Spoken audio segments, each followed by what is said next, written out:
Is integrated staging or occupied, blended, partial, whatever you want to call it, worth the hassle? I've seen the Facebook posts out there on the groups.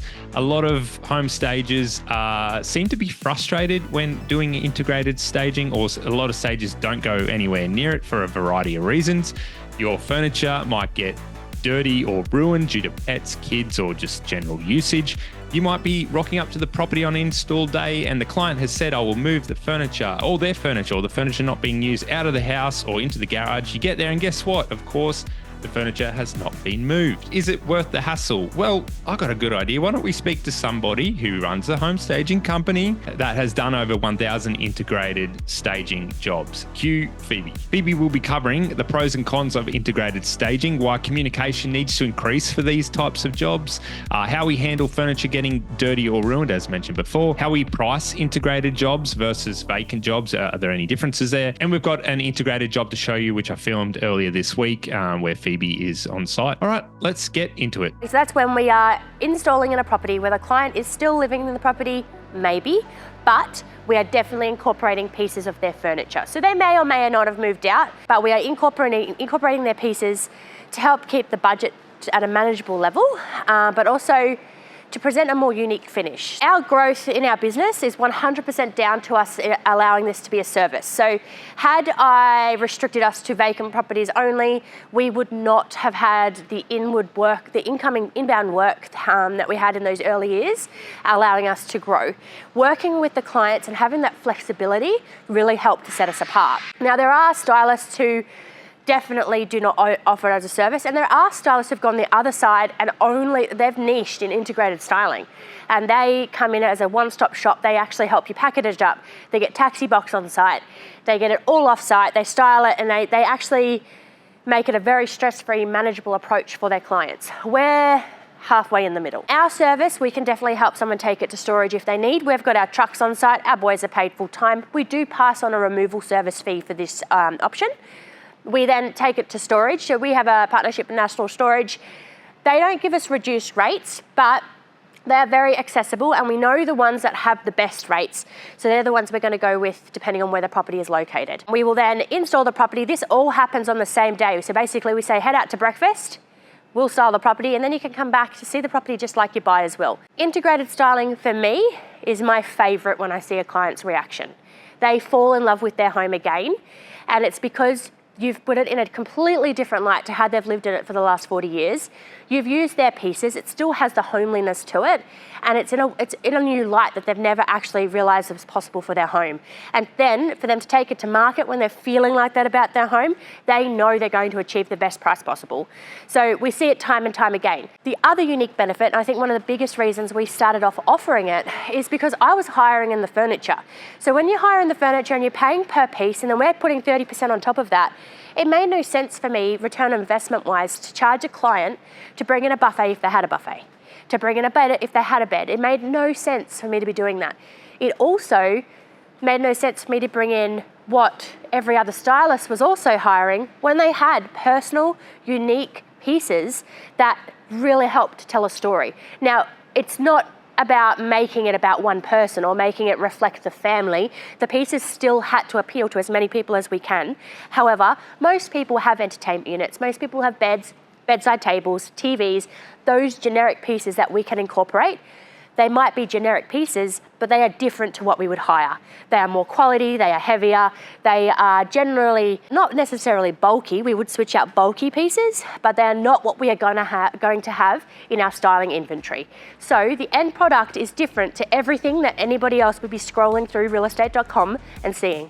And that's what we're here for at the end of the day, to make something that stands out, is unique, and something else that someone will remember at the end of an open home day. So number one, clients sleeping with your linen. And I understand that's a big issue, so we actually purchase our clients their linen. We do that for a couple of reasons. We don't want to be doing the washing. I've got 4 kids, I've got enough washing to do. I also don't want the clients to have the stress of remaking and making the bed every time they've got an open home, taking off all of their linens and putting all of our linen on. I don't like that idea. I have 4 kids, and if I am putting my home on the market, that is just something I don't want to have to deal with life in general at the same time. So we got around it by purchasing linen. Now we purchase either Adair's waffle quilted top linen, Pillow Talk's waffle, they've got a really good one now. The reason we use those two in particular is they don't crease. So by not creasing during the sales campaign, it means that they can comfortably sleep in and wash their linen, and it will still present as perfect as when we styled it. They keep the quilt cover, the 2 standard pillowcases that they would sleep on that we make their bed with, and the fitted sheet. Now this is all incorporated into the pricing. As far as the styling company goes, there is no difference in us charging to purchase the linen for a client versus me hiring it out and using higher quality linens, because the way that we factor that out for a higher charge, it is exactly the same for a client. So it's not more expensive for them at the end of the day. Damage from kids and pets. Now, this is something that we really didn't have any issues with for the first probably 5 years in our business. So we're really, really fortunate in that respect. We did have one property out on the south side of Brisbane where the kids did draw on a coffee table with a highlighter, and then we had a permanent marker on the bedside table. Those pieces were able to be sanded back, revarnished, and everything was great. However, we then had our first encounter with red wine on a sofa. That property, red wine on a sofa, was actually a vacant property, and the owners were simply celebrating the auction and they spilt the wine. So it happens regardless of whether or not they're living in a property. Our insurance specifically does not cover damage from pets. That's what we find is the most common. Now, when I say the most common, I still can 10 or 20 times out of all the clients that we've ever done work for. Now, in those situations, I pass on either the cleaning costs, reupholstery costs, or so cats getting onto the fabric on a sofa, we've had it reupholstered, we've just passed on the reupholstery cost. Whether it's a rug, now our rugs get cleaned professionally, they have an ammonia concentrate in them, and cats are drawn to it. It's a different smell of what could be another animal, and they just want to neutralise it. So it makes sense. And all it is that simple communication with the owners that potentially what might make most sense is just to roll that rug up every week and pop it into the garage. And that way you know there's not going to be any damage. And honestly, they're the 2 situations that we have happen the most. We've had Play-Doh on a rug. Again, we just get it cleaned. It's $200. We pass it on to a client. It's down to communication at the end of the day. Yes, it does happen. But it happens in properties that the client's supposed to have moved out of, and we're supposed to be turning up to a vacant property and it's not empty. So that it happens in both situations. It depends on how much furniture is left there for us to have to deal with. Will our team just put it into their garage? Can we work around it? Is there any capacity to be able to put it into a different room? There are always solutions, and I think that's one of the biggest things with our team and our business is that we will find a solution that works for the clients to allow their photos to happen that doesn't create stress. And if it feasibly isn't possible, I'm going to work everything out with the real estate agent and come up with a plan before I approach the client, because I don't want the process to be stressful. Can we get it in a room, get it in a garage? Can we work around it? Can we incorporate more of their furniture into the styling than was originally planned? Can I offer them us to take it off site? The last case scenario is for us to cancel that job, but like I said, it happens in vacant properties too. Between us and the agent, it's pretty much the same as a vacant property. Between us and the client, there is more communication. So today you're going to follow me over to do a integrated with Morgan. Morgan is training her integrated, so they have a separate level of complexity compared to a vacant property because we are using their furniture, because we have to be more tactful in how we approach conversations with them about what furniture we might use. If we're going to shift something, are we going to take away the TV? Does it need to be functional? All those conversations are a different layer of complexity for our stylists to learn. On top of that, you have to remember that for most of these clients, particularly a downsizer like today, they have lived in their home for 40 to 60 years. They have never sold a house, and very much have never sold a house where styling has been entered into the situation. It's never been a conversation.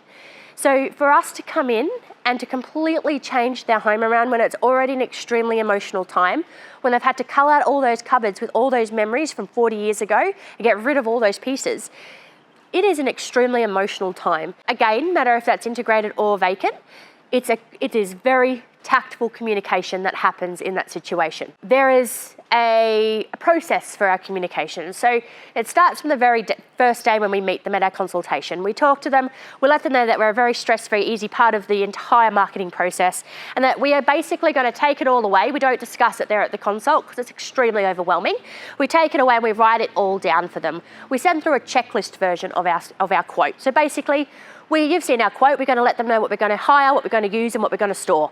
and that's for each room. They can work through that on their weekend to make their home absolutely perfectly ready for us. Now, they will receive an email from us a couple of days out, letting them know when we're going to arrive and just making sure that everything's all ready. We have a YouTube clip as well as some information attached to our video, what to expect when working with us. And that lays out things like you need to clear off your bench tops, you need to clear out your vanity and your bathrooms, pretend like you're not living there. Strip the beds if you can, all of those types of things. Today, I've called this client the day of install. I've given her a call just to make sure everything's ready. Just to clarify that we do need clear access while we're on site. It's workplace health and safety. The team need clear access. We can't be tripping over our clients. Is it okay that I suggest that you head out for a coffee while we get everything ready for you? Yep, absolutely not a problem. Really looking forward to having everything come together. We are installing today at 12 o'clock. Photos are at 5 o'clock. There is no messing up of the beds or anything in between. Everything is absolutely perfect. This is a really amazing example of an integrated. The clients are actually heading over to Greece for the next 6 months, so they won't be living in the property, but we are using their furniture.